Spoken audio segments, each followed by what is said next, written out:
Oliver Stone's 1991 drama JFK focused on New Orleans District Attorney Jim Garrison's 1969 prosecution of trade executive and longtime CIA asset Clay Shaw for involvement in the JFK assassination conspiracy. But Stone diverted attention away from Shaw's link to a key figure in the global operations of the Rothschild banking dynasty. While Stone referenced in passing Shaw's membership on the board of a Rome-based corporate shell known as Permindex, subsidiary of another entity, the Centro Mondiale Commerciale, which Stone portrayed as a CIA front, he provided only a sliver of the much bigger picture. Documents unearthed by Canadian author Maurice Phillips demonstrate beyond question that Shaw's associate on the board of Permindex, its chief executive officer and primary shareholder, Louis Bloomfield of Montreal, was a longtime attorney for the Rothschild dynasty, particularly for Baron Edmund de Rothschild of London, going back as far as World War II. Having studied Bloomfield's private files, which Bloomfield donated to the Canada National Archives, Phillips found what he describes as many documents revealing the Rothschild connection which heretofore has remained unknown, except to those who explored Phillips' website.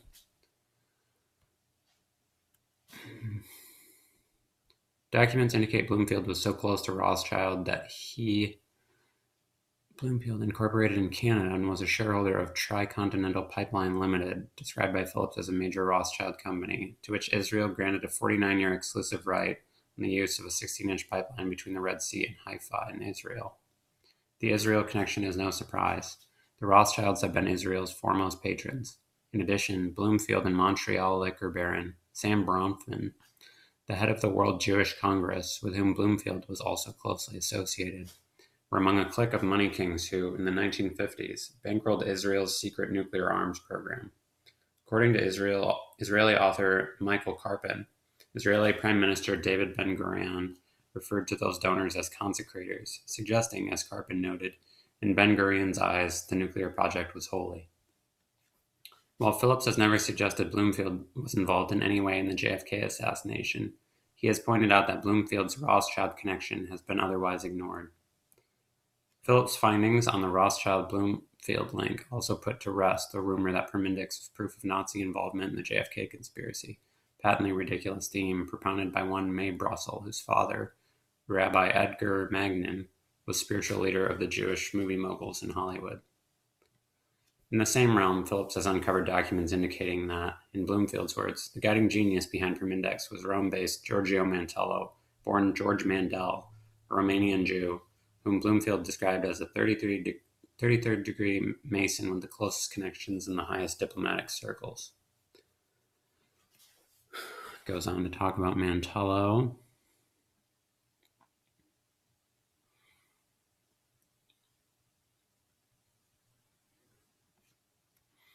How and why Clay Shaw of New Orleans ended up in association with the Permindex operation is no longer a mystery. Shaw's closest friends, who provided the funds for his defense against Garrison, the powerful Stern family, leaders of the New Orleans Jewish community, were primary shareholders in the Apollo, Pennsylvania-based NUMEC nuclear facility, from which American nuclear material was illicitly channeled to Israel with the collaboration of CIA Chief of Counterintelligence, James Angleton, a devoted ally of Israel as head of the CIA's Mossad desk. Though avoiding the Mossad connection, many researchers now say Angleton was the key CIA figure in the JFK conspiracy. The Sterns also owned WDSU radio and television, which hyped Lee Harvey Oswald as the pro-Castro agitator, at precisely the time Shaw was acting as a handler for Oswald in the summer of 1963, while Oswald was in New Orleans being set up as the patsy in the JFK conspiracy. So Shaw's Rothschild and Mossad connection via Permindex was solidified by the Stern link to Israel's nuclear weapons program. We now know JFK was so determined to stop, another point ignored by most JFK writers. All told, a variety of evidence indicates Permindex fronted for a Mossad operation funding Israel's drive to assemble the atomic bomb. A primary Permindex shareholder and chief depository for its funds, the Banque de Credit International BCI of Geneva, was the fiefdom of Tibor Rosenbaum, a Mossad arms procurement official referred to as one of Israel's founding fathers. BCI was also chief money launderer for the crime syndicate of Israeli loyalist Meyer Lansky, business partner of the aforementioned Sam Bronfman, associate of Louis Bloomfield and the Rothschilds. In fact, Lansky's Israeli biographers note that after Israel became a state, almost 90% of its purchases of arms abroad was channeled through Rosenbaum's bank. The financing of many of Israel's most daring secret operations was carried out through the funds in BCI. We now understand why Oliver Stone chose not to pursue these avenues when he made JFK. The man who bankrolled Stone's film, Israeli arms dealer Arnon Milchan, listed as executive producer, was a primary player in Israel's nuclear program. Head of a global empire in weapons, chemicals, electronics, aerospace, and plastics, operating in the Rothschild sphere, Milchan, now perhaps the biggest mover in Hollywood, has been described as Mr. Israel, as secretive yet famous, but only among famous people, and as a close friend and business partner of Rothschild-sponsored media baron Rupert Murdoch.